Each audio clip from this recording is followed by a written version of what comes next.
أعوذ بالله من الشيطان الرجيم.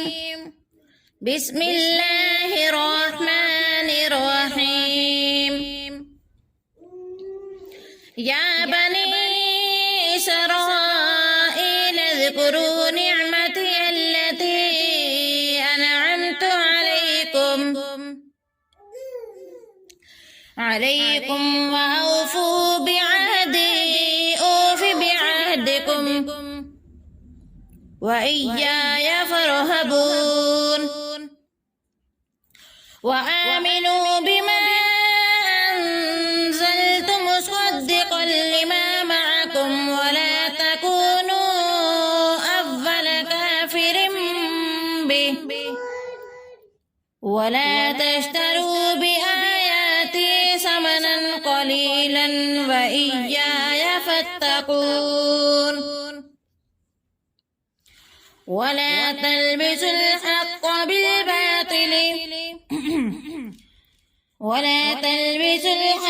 بالباطل وتكتموا الحق وأنتم تعلمون.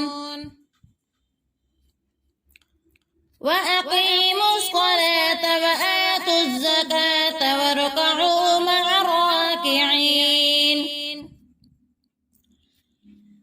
أتأمرون الناس بالبر وتنسون أنفسكم وأنتم تتلون الكتاب أفلا تعقلون.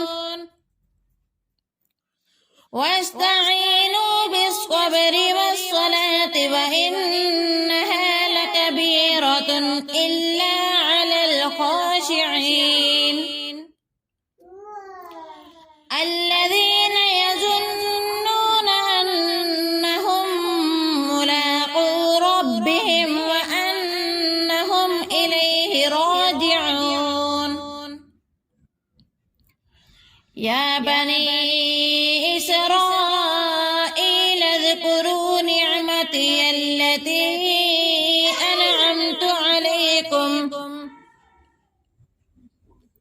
عليكم وأني فضلتكم على العالمين.